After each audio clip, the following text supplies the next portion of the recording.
Começa agora a Antenado Podcast. E hoje eu vou Senac conversar Idiomas, com ele, que é quem poeta, faz se destaca. escritor, advogado, né? Faz muita coisa e é um apaixonado pelas artes de um modo geral e tem o dom da palavra, definitivamente. Eu estou falando de Diógenes da Cunha Lima. Tudo bom, professor?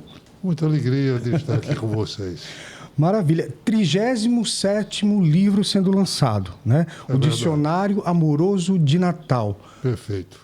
Muito tempo ainda, muita coisa ainda para escrever. 37 livros é muita coisa, não? Mas eu gosto de coisa. Primeiro, eu amo essa cidade. É uma declaração de amor à cidade. Pelo nome a gente já percebe que tem uma coisa muito forte aí. Dicionário Amoroso de Natal. Porque os lados negativos, as coisas erradas, eu não vejo em Natal. Só vejo a coisa bonita. Eu digo que Natal é uma cidade mulher. Porque ela é feminina em tudo. Na curva do rio, nas curvas do mar, nas dunas que aqui está. Ela é delicada com muitas coisas e dedicada à pequena gostar de se enfeitar. E fica até melhor, né? A Natal e não o Natal, né? O Natal é o evento. O Natal é o evento, mas há uma história antiga de Câmara Cascudo, que Natal é uma coisa curiosíssima, porque sempre teve nomes fantásticos. Sim.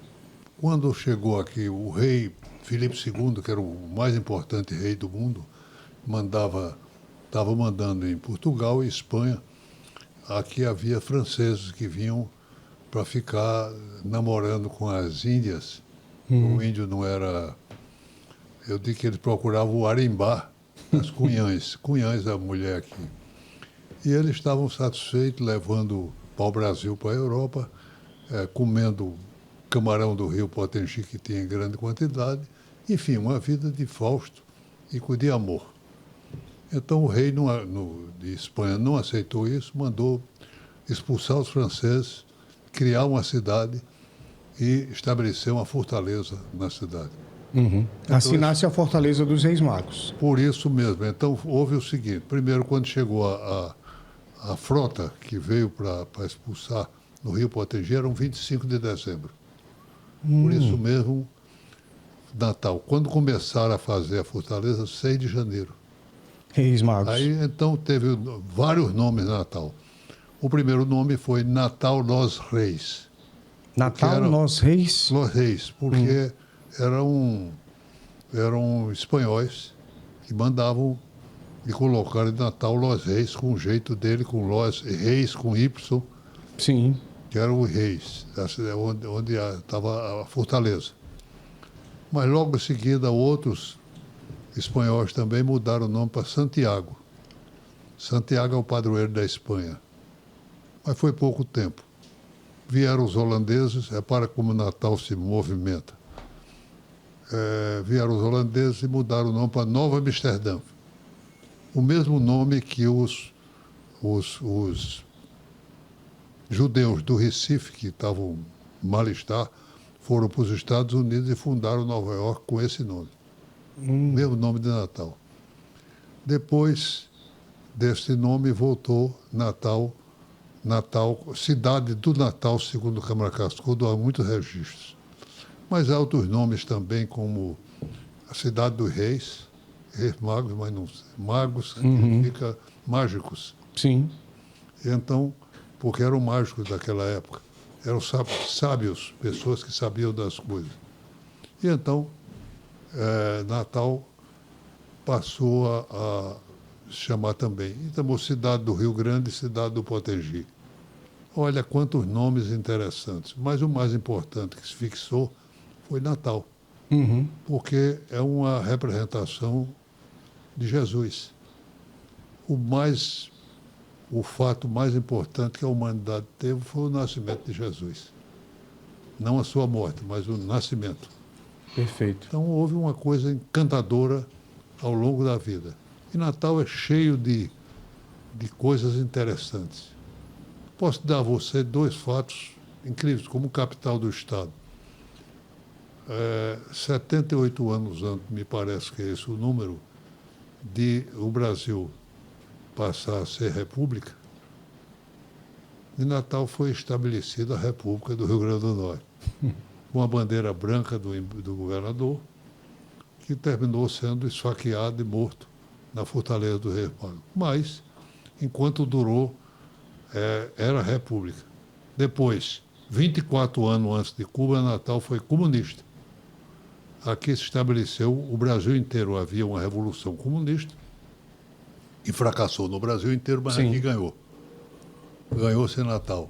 E então foi estabelecido o regime comunista, que inclusive com um jornal oficial, estabelecendo a junta governativa que mandava no Estado. Enfim, eu fui pegando esses detalhes, essas coisas curiosas. Já muito tempo... Agora, de um modo geral, muitas dessas histórias não são conhecidas por todo mundo, né? pouco conhecidas. Porque, no final das contas, a história é contada ali pelos vencedores, né? Elas tiveram ali pequenos episódios. Geralmente são pequenos episódios e ninguém se interessa. Por exemplo, hoje há um domínio, uma divisão do Brasil, está muito dividido a meu gosto, Sim. E polarizado. Extremista, direita e né? esquerda, extremismo. Então, as pessoas não gostam. Nem o pessoal de direita gosta de lembrar que aqui foi um regime comunista, e o pessoal de esquerda acha errado. Vou lhe dar uma ideia. Mussolini mandou para Natal, é outro fato impressionante. O primeiro voo que passou por 3 continentes foi para Natal. Saiu de Roma e passando pela África e veio para aqui. Só que aqui errou, houve um engano com esse. Os pilotos levariam pela estrada de ferro. E foi terminar pousando em Touros, na chamada Lagoa do Avião, que até hoje ganhou o nome. Então Mussolini mandou, para comemorar o feito desses aviadores, que se chamavam Ferrarin e Del Prete, mandou uma placa de bronze dizendo que queria homenagear Natal e deu uma coluna do Capitólio Romano, uma coluna com 2.000 anos. Ele arrancou de lá e mandou para Natal.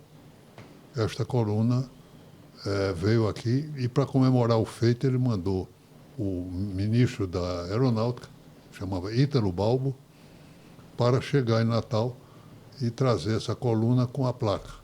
Só que a Revolução de 1935, que foi a Revolução Comunista, Sim. entenderam que a coluna era fascista, como Mussolini, e torraram a placa. Mas alguém fotografou e um padre chamado Pedro Moura, que fez um livro sobre o Rio Grande do Norte, tem, pelo menos ele, o registro da placa. E a coluna permanece? Pronto, e a coluna, eu fiz um trabalho sobre a coluna, porque a coluna foi colocada nas rocas, e lá viraram a coluna. A notícia de que os pescadores estavam usando como trempe para fritar peixe. Depois retiraram, colocaram ali perto da chamada Casa do Estudante. Sim. E ficou andando sem repouso. Finalmente foi levado, depois colocaram no baldo. O governador estava fazendo o baldo e queria mostrar, e a coluna ficava passeando. Eu escrevi um artigo chamado Longo História, contando a história toda, chamado O Repouso da Coluna. E ela pousou e hoje está com mais de 2.000 anos de história no Instituto Histórico e Geográfico, onde devia estar mesmo. Sim. Então está lá definitivo. Mas um detalhe só importante. Os italianos viram a história. Um grande escritor brasileiro que é ligado, que é Marco Lucchesi, é meu amigo pessoal, viu o artigo e traduziu para os editores de um livro de Turim, na Itália, e publicou com grandes artistas, grandes brasileiros que falaram sobre a Itália. Então incluíram esse meu trabalho da coluna. Bacana. E ficou bacana mesmo, porque o livro se chama Del Coliseu, não, Del Zucchero, de Pan de Zucchero ao Coliseu, do Pão de Açúcar ao Coliseu. Isso foi publicado em Turim, eu fiquei numa alegria enormíssima. Agora, voltando a esse livro, que é o seu 37º Dicionário Amoroso de Natal, o que é que a gente vai encontrar nessa publicação? Muita coisa, muita coisa. Primeiro eu inovei também. Bom, primeiro devo dizer que eu fiz os símbolos da nossa cidade, porque a cidade é muito simbólica no mundo inteiro, o símbolo tem muita força. Sim. Você está no podcast, sabe que aqui o símbolo é total. Então eu criei um símbolo para a cidade, que é a xanana. A flor? A florzinha que nasce em todo, Nasce em todo lugar, a xanana, todo né? lugar. É uma flor rebelde, como Natal. Uhum. Natal é uma cidade rebelde. Ela é também, pelas manhãs, que ela aparece, depois ela se fecha. É cortada e ela renasce em todo canto. Natal. Natal é assim, mesmo que tenha pessoas. E criei um outro símbolo que é uma ave, a lavandeira, aquele passarinho que fica na beira das coisas e que tem uma história ligada a Jesus. Há uma lenda antiga, várias lendas com a lavandeira. Uma delas é que quando fugia do pessoal de Herodes para o Egito, São José, Nossa Senhora e o menino, as lavandeiras não tinham como cuidar dos paninhos. As lavandeiras pegavam o coeiro, lavavam durante a noite e de manhã estavam trazendo enxutinho. Uhum. Uma outra lenda diz que as lavandeiras se reuniam em grupo e apagavam os rastros para que os soldados de Herodes não encontrassem mais os rastros. Então, eu criei esse símbolo e o livro tem as capitulares. Capitular é aquela letra inicial grande, de A a Z. E eu pedi a um grande artista de Natal, que é Vicente Santeiro, para desenhar em cada letra, a cada capitular, uma lavandeira. E ele fez isso lindamente. Uhum. Mas ainda, eu queria que tivesse tudo Natal. A capa, como você pode ver, é uma capa, eu queria Dorian Gray. E não encontrava, pedia à irmã, à filha, procurei ver nos trabalhos quem tinha, nada. Lá para as tantas descobri uma coisa fantástica. Havia um velho hotel na Ribeira, Sim. que tinha um painel grande sobre Natal de Dorian Gray. E o hotel foi à falência, mas Manuel, Onofre? o procurador Onofre Neto, Sim. sobrinho de Manuel Onofre, Sim. comprou e me permitiu abrir lá e fotografar. Ele é um apaixonado por Dorian Gray, né, Manuel Onofre? Então ele fez um senhor e me permitiu isso aí. Eu pedi a Fred Filho, que é um belo fotógrafo, para fazer lá, fazer a capa. Outro detalhe. Está chegando aqui o livro, deixa eu aqui aproveitar para mostrar já esse novo livro, do Diógenes Cunha Lima. Está belíssimo mesmo. Aqui já é a obra, né? É a obra de Dorian. Deixa eu mostrar aqui para o pessoal em casa dar uma olhada aqui. Essa aqui já é essa obra que você conseguiu reproduzir que estava no hotel, não é isso? Na Ribeira? Verdade. É um painel belíssimo. Realmente você vê o rio, né? Você vê aqui a Fortaleza dos Reis Magos. E essa é uma obra que estava lá exposta do Dorian. E estava perdida, porque se não fosse Manuel Onofre, não tinha. E ele me permitiu isso aqui. Ficou lindo o livro, belíssimo. Outro detalhe é o seguinte, eu só queria esse livro publicado em Natal. Então, Ivan da Offset foi que fez, e o livro, além de ter o marcador, você vai ver aí que ele colocou os QR Code, com as músicas várias, minhas ou parcerias. Está aqui coisas... o capitular com as lavandeiras. Deixa eu mostrar aqui. Lavandeira, mostra, por favor. Mostrar aqui, ó, como tá bonito o livro, definitivamente. Muito bem cuidado, muito bom gosto. Isso era para ser feito, eu queria com detalhe de cada coisa. Uhum. Eu procurava, por exemplo, as figuras humanas, que eu tive o privilégio de conviver com figuras, e eu conto aí, por exemplo, figuras como Donivaldo Monte, como Dom Eugênio Salles foi cardeal, Dinarte Maris, líder, Djalma Marinho, Aqui figura... você fala de Maria Boa também, né? Maria Boa também. Maria O que Boa você teve fala uma aqui de presença... Maria Boa? Essa figura, né, que foi muito marcante na história da cidade. Olha, durante a Segunda Guerra, Natal foi praticamente uma cidade americana. Basta dizer que Lenine Pinto, que era também acadêmico, Lenine escreveu um livro chamado Natal USA, Natal Estados Unidos, porque era uma presença enorme. Aqui é 10, 15 mil soldados e no mínimo 300 voos levantavam e decolavam. Apareciam atrizes americanas então, aqui para animar as tropas. Traziam as grandes atrizes. Chiclete, tudo apareceu aqui. Tudo, a Coca-Cola. O quarto lugar do mundo foi Natal, que os americanos queriam. E eles tiveram o primeiro supermercado que eles tinham um serviço lá com tudo que você possa imaginar, de óculos Ray-Ban, cigarros americanos, mil coisas aí. Uhum.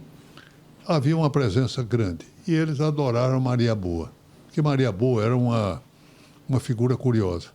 Eu procurei saber de umas histórias, tem uma história ou lenda, mas há umas histórias curiosas.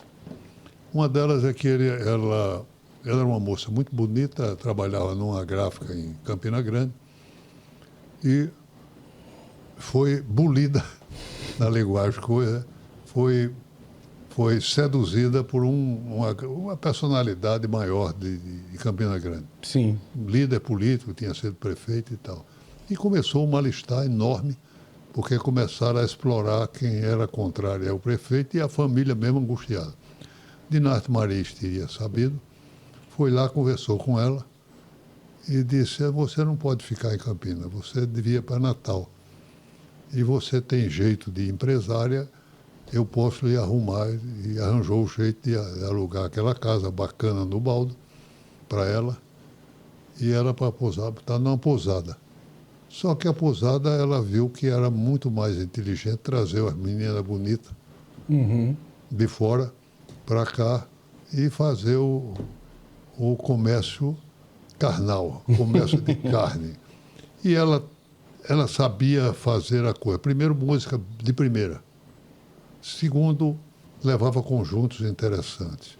Tratava muito bem a clientela. Inventou uma espécie de restaurante que servia o chamado galeto al primo canto. Um galetinho novo que ela preparava. E muita gente arranjava um pretexto, políticos importantes.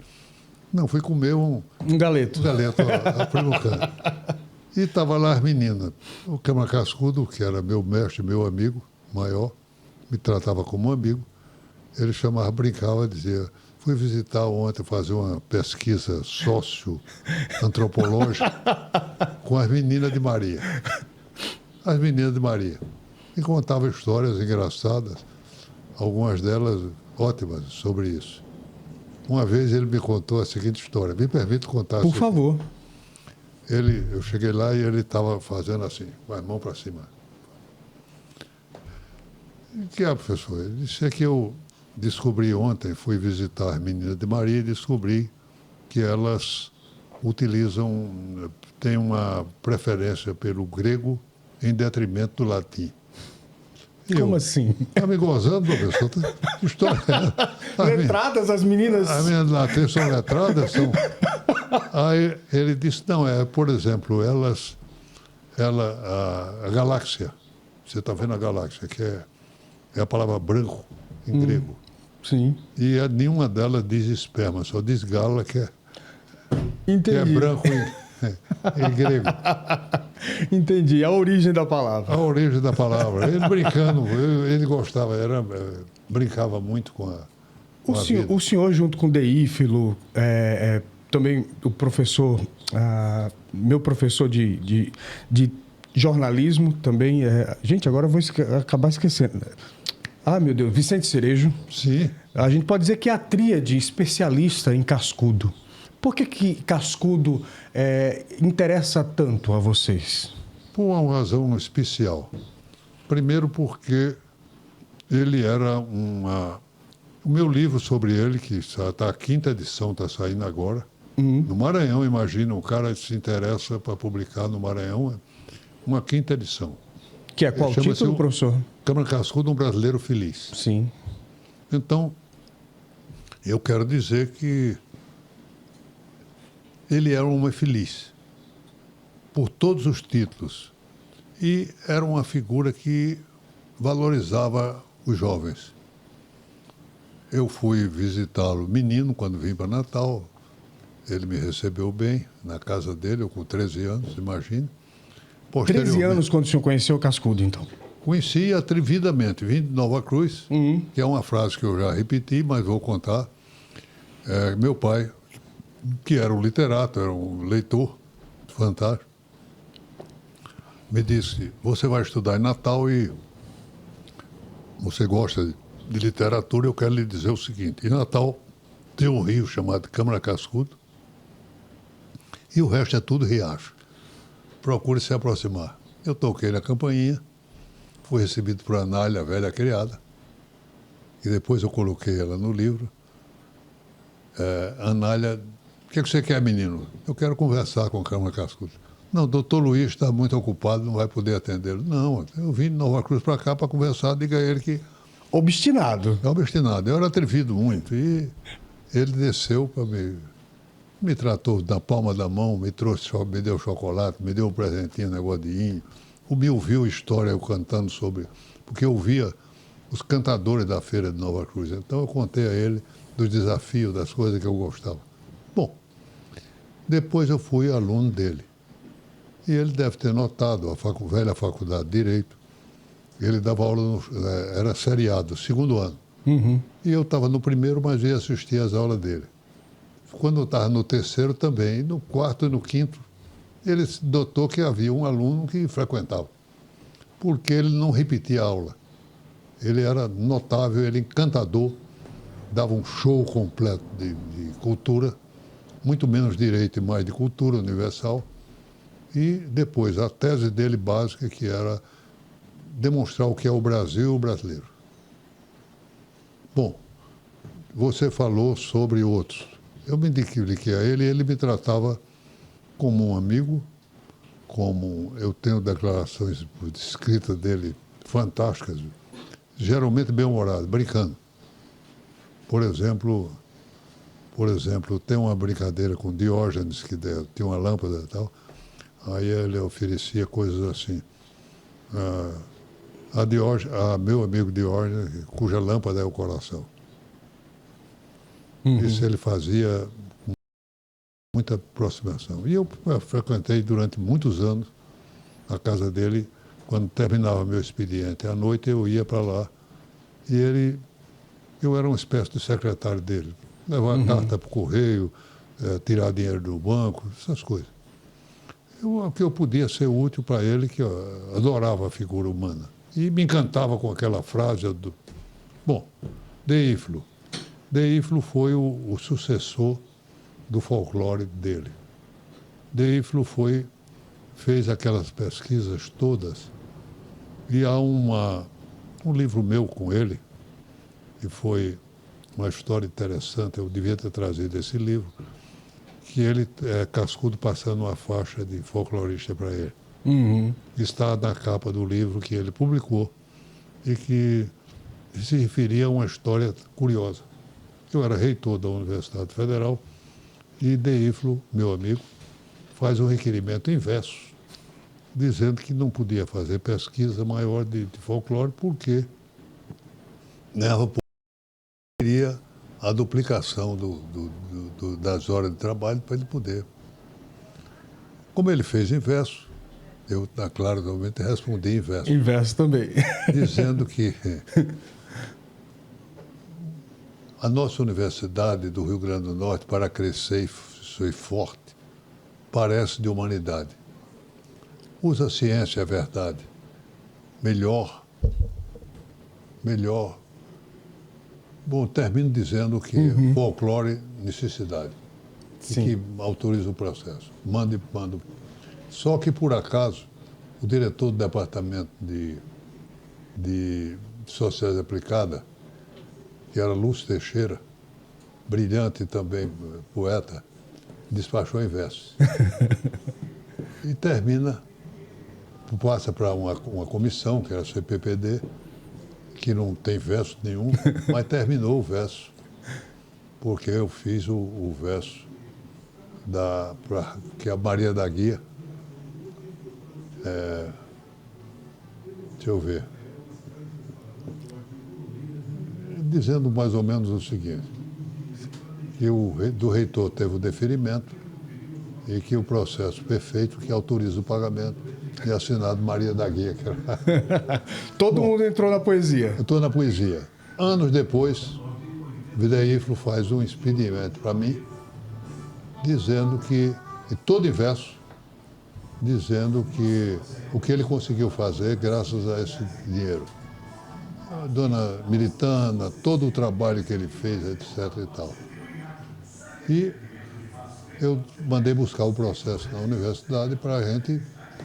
Resultado, tinham queimado o processo, não devia. Olha só. Eu tenho 5 anos de obrigação, queimaram. Mas Lúcio Teixeira, que tem uma memória extraordinária, sabia tudo decorado. Olha só. Então reunimos, ele escreveu e nós publicamos este livro com Cascudo. Cerejo. Porque acaba sendo, para além de um documento público, também uma obra de arte ali no final das contas. Eu disse que era o processo... Como é que é o título? O título é ótimo. Fui eu que dei o título. Foi o poema feito processo, coisa assim. Perfeito. Que girou na universidade. Cerejo. Cerejo tem a melhor biblioteca do Natal. Verdade. É um estudioso fantástico e gosta de detalhe.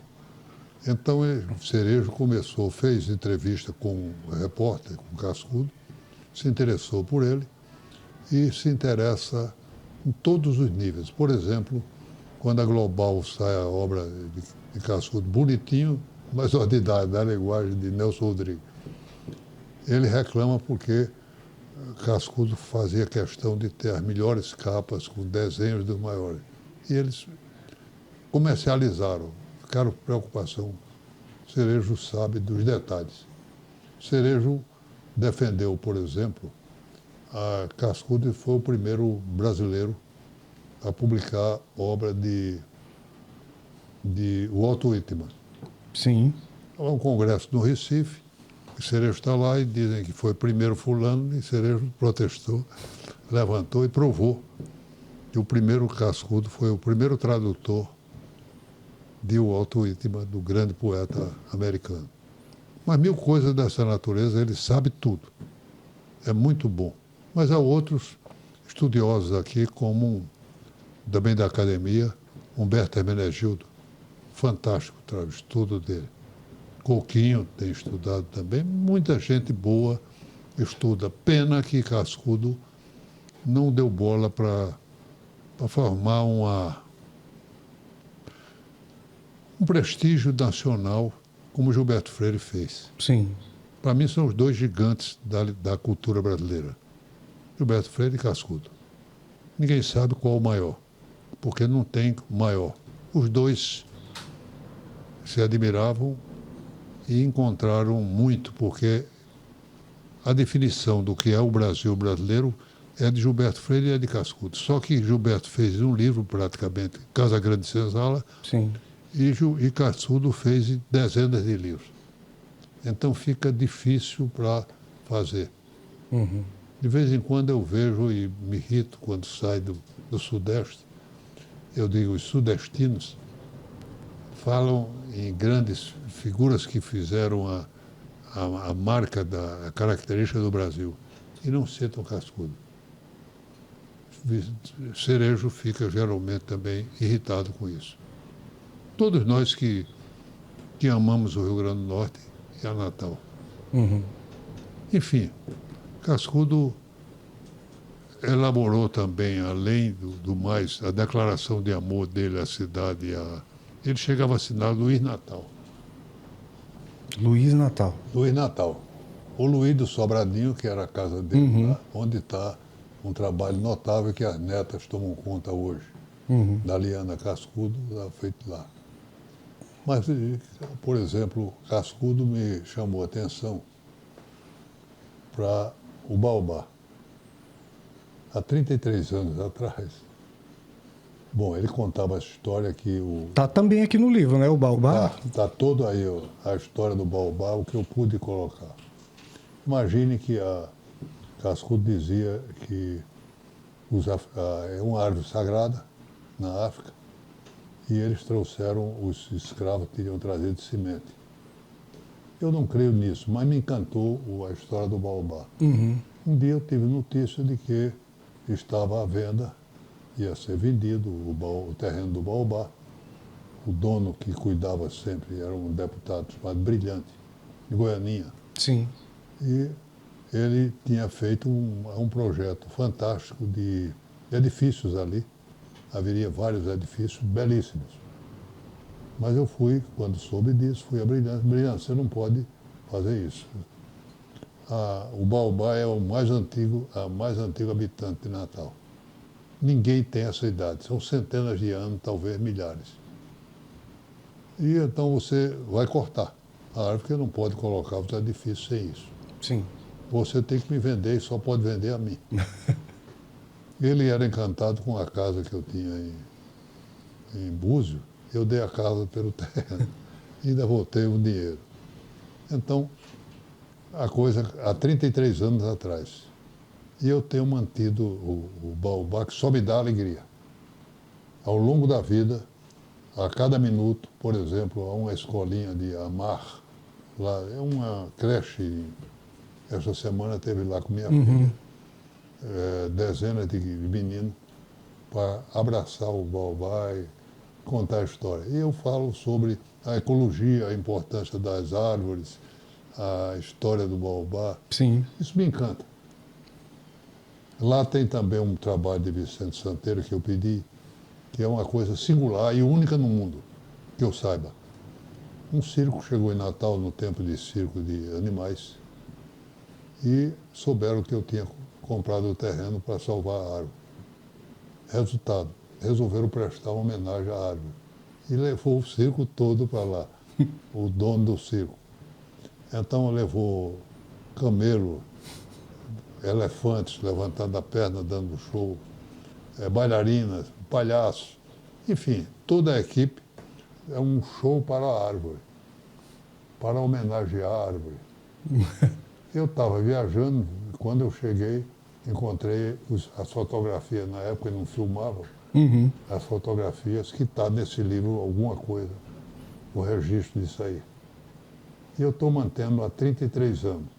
Todo ano a prefeitura aumenta o imposto e é o único imposto que eu pago contente. No caso, pelo fato de não haver uma construção, aí aumenta o imposto. Não sei por que não. O fato é que eles gostam de aumentar. O prefeito é meu amigo, estava lá no Álvaro Dias, que é também da academia. Sim.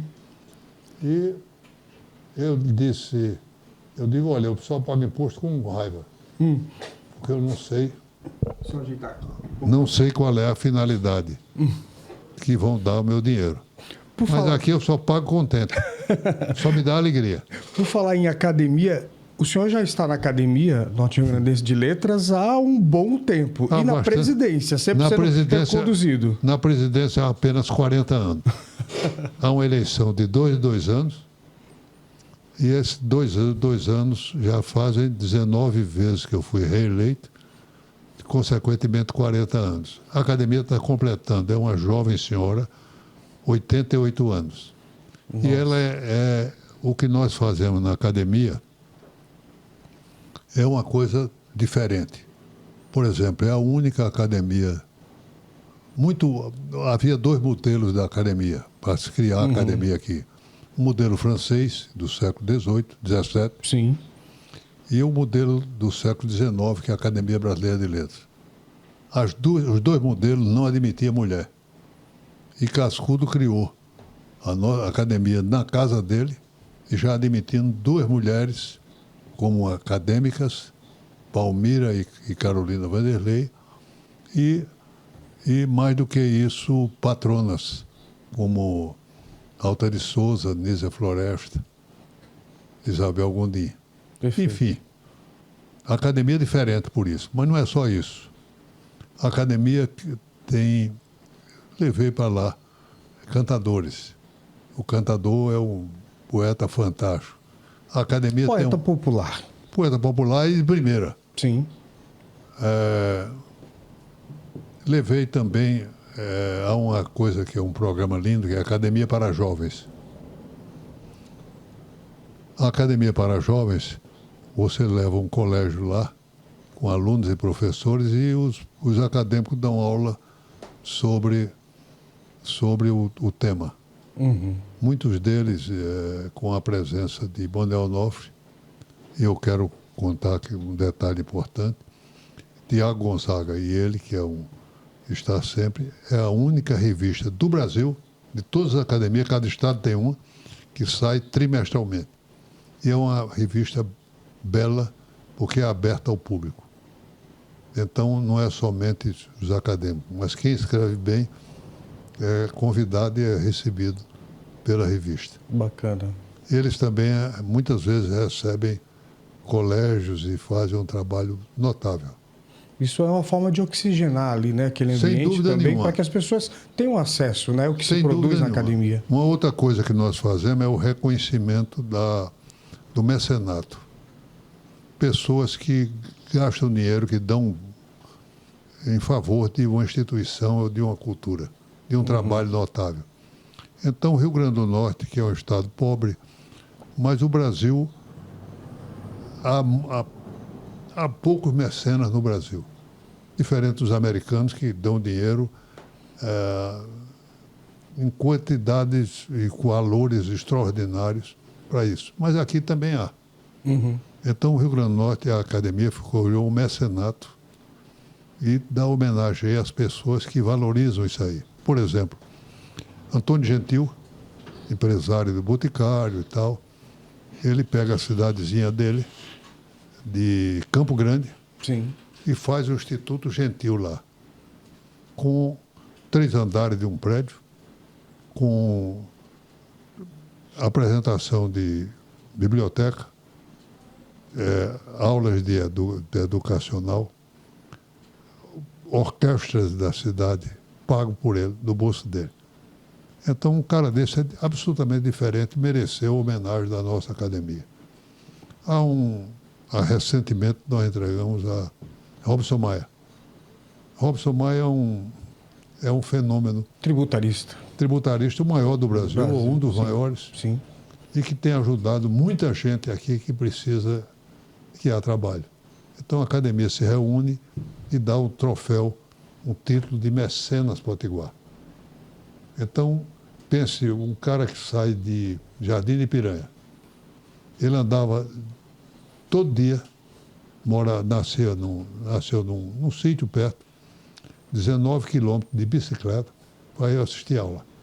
E hoje é o tributarista maior desse país. Então merece homenagem essas pessoas. É um reconhecimento, né? É um reconhecimento e, ao mesmo tempo, é um estímulo para outras pessoas dar. Verdade. Robson tem ajudado a academia de uma maneira impressionante. Ele sabia que eu estava com dificuldade, porque havia dificuldade de acesso, havia o espaço que não estava construído, e nos deu dinheiro para fazer. Então não é somente ele, mas muitos outros que já foram reconhecidos nisso aí. É uma novidade, que a nossa academia, eu tenho muito orgulho dela. Doutor Diógenes, como é que surgiu na sua vida essa paixão pela literatura? Em que momento você descobriu, é isso que eu sei fazer, é isso que eu gosto de fazer, eu gosto de escrever? Meu pai era um comerciante em Nova Cruz, comerciante pequeno, tinha uma fazendinha, era um leitor ávido. Ele lia tudo que estava na mão, desde um almanaque desses que saía até os grandes autores. E era encantado com Câmara Cascudo, com Zelinho do Rego, com outros autores que ele lia, mas inclusive Shakespeare e outros. Pense que era um homem diferente. Ele acordava a gente de manhã, todos os dias, eram 6 irmãos, éramos 6, ele acordava a gente recitando poesia. Algumas delas que eu sei decorado. E cantando também. cantando música. Lembra de algum aí? Por exemplo, tinha um de Guerra Junqueira que ele dizia assim: no topo do Calvário erguia-se uma cruz, e deitada sobre ela o corpo de Jesus. Noite sinistra e má. Nuvens esverdeadas pairavam pelo ar como manadas de búfalos. E a lua, ensanguentada e fria, triste como um soluço imenso de Maria, lançava sob a paz das coisas naturais a melancólia luz feita de brancos ais. As árvores que outrora, em dia de calor, abrigaram o corpo de Jesus, tão cheio de mágoa e dor, sorriam na nudez hercúlea dos heróis e deixaram de cantar todos os roxinóis. O senhor ouviu essa poesia com que idade? 5 anos. 5 anos e lembra até hoje? Eu lembro não só essa, mas muitas outras que ele recitava, ele sabia de memória. Ele colocava, quando amanhecia o dia, ele colocava uma toalha no pescoço para ir ao banheiro tomar banho, mas antes trazia leite e café para nós, dizia, acorda para dormir de novo. E enquanto isso ficava cantando as coisas para a gente. Era um homem diferente, extraordinário. Contava uma brincadeira, por exemplo, o poeta dele maior, que era Guerra Junqueira, o poeta português, do poema, quando morreu, um poeta da Paraíba, saiu do Brasil, havia notícia de Portugal consumido com a história, muito choro, o pessoal, tristeza enorme, foi um drama total. Sim. E reclamaram na Paraíba que o jornal da Paraíba não tinha noticiado. E o poetinha da Paraíba fez um versinho que dizia assim: Portugal, Portugal, o que a morte de um poeta te consome? Não deixaste morrer num cárcere bocage? Não deixaste Camões morrer de fome? Ele publicou na primeira página do jornal União da Paraíba. Meu pai decorava essas histórias e contava a cada minuto. Muita coisa assim. Então, eu comecei a ouvir e acompanhar, e ele começou a ver que eu gostava dos livros. Me deu o Monteiro Lobato, que é claro, inicial, mas me dava revistinhas. Depois eu descobri que havia os cantadores da Feira de Nova Cruz, uma feira grande, que havia muito. E eu ia assistir e ficava encantado com os desafios. E ele próprio estimulou. E comprava, às vezes, o cordelzinho que eu lia. Então, comecei a fazer poesia, repetindo mais ou menos a coisa que eu tinha aprendido nos cantadores. E foi crescendo isso aí, meu entusiasmo. Vim para Natal, como eu tinha dificuldade para estudar, meu pai manter 6 meninos, eu comecei a querer ensinar. Como eu estudava bastante, sobretudo português, eu era encantado com a língua, me ofereci para ensinar num colégio das Rocas. E fui aceito. O professor Acrísio me recebeu e comecei a ganhar um dinheirinho que era para ajudar também. E para você ter uma ideia, para poupar eu preferia descer a pé. Voltava de ônibus ou de bonde, na época, mas ia para lá. Depois no Alecrim, no Alberto Maranhão, finalmente passei, fui admitido como professor do Padre Miguelinho, daí Colégio das Neves, 7 de setembro, o Ateneu, que era o máximo para mim. Que era a escola referência, né? Era o Ateneu na época. Era referência. E logo depois que saí da universidade, como eu vivia em cartórios e tal, fui contratado como auxiliar de ensino, logo em seguida professor de Direito. E passei 30 anos ensinando Direito. Essa é a minha vida, mas sempre ligada à literatura. Por exemplo, eu dava as aulas, meus alunos muitas vezes recordam, e aí citava autores da minha predileção, como Camões, como Vitor Hugo, como Shakespeare, Machado de Assis sempre. Sempre empremeava direito com literatura. Hoje, inclusive, a gente vive um momento em que as pessoas estão redescobrindo Machado de Assis, né? Inclusive fora do país, né? Nos Estados Unidos, você já vê pessoas descobrindo as obras de Machado de Assis e tendo ele um respeito, né? Fora do país. Não, inclusive agora nos Estados Unidos, recentemente, ele chegou a ser, o Dom Casmurro passou a ser mais vendido. Ele era simplesmente genial.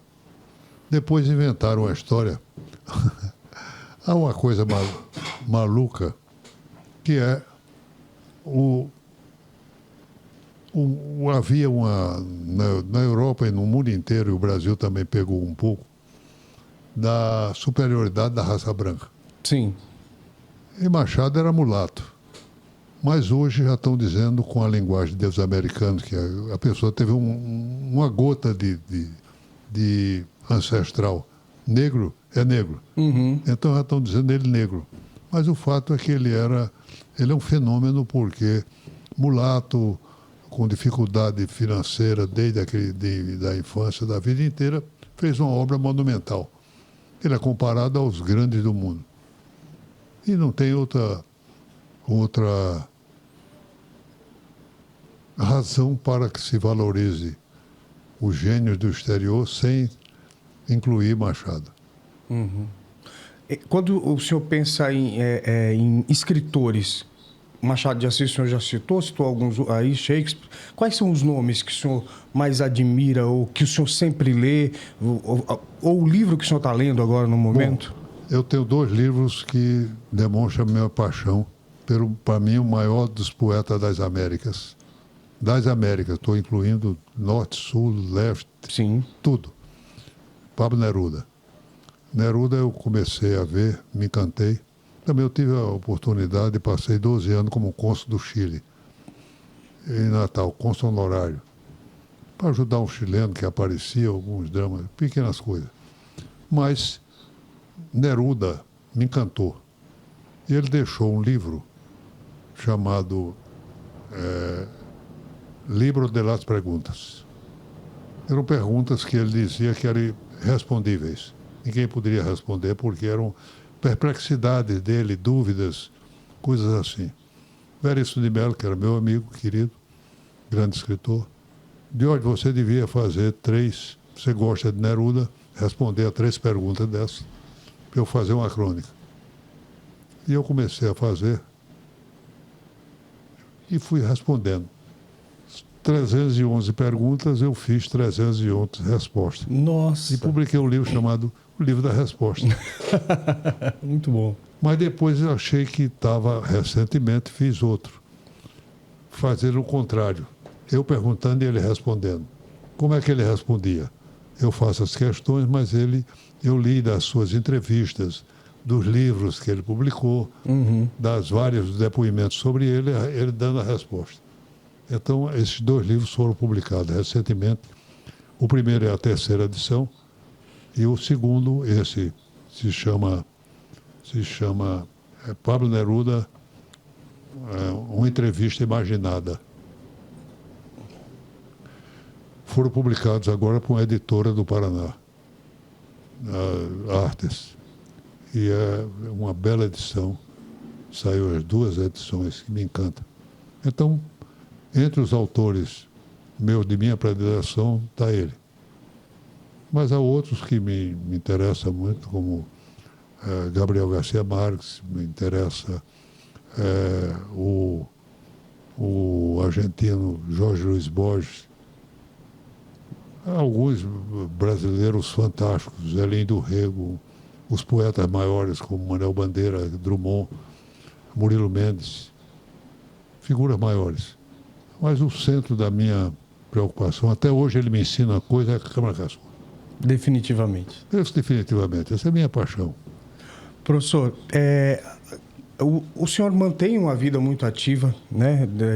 E o senhor está com que idade? Desculpa, estou sendo indelicado. 87 anos. 87 anos. Aos 87 anos, uma vida ativa, lançando livros. Qual o segredo para se manter nessa produção, sempre atento, produzindo muito? Qual é o segredo? Tem uma receitinha aí que a gente pode seguir para chegar aos 87 também? É possível que tenha. Eu penso o seguinte, há uma vocação amorosa nas pessoas. Eu tenho essa vocação amorosa. A vocação amorosa por quê? Pelo saber, pelo conhecimento, pela poesia, pela cidade em que eu vivo, pelo país que eu amo, por tudo aquilo que eu faço. A dedicação é total. Eu sou advogado há mais de 60 anos. Olha que não é brincadeira. E o meu escritório funciona com vários colegas mas eu não deixo de estar presente todos os dias.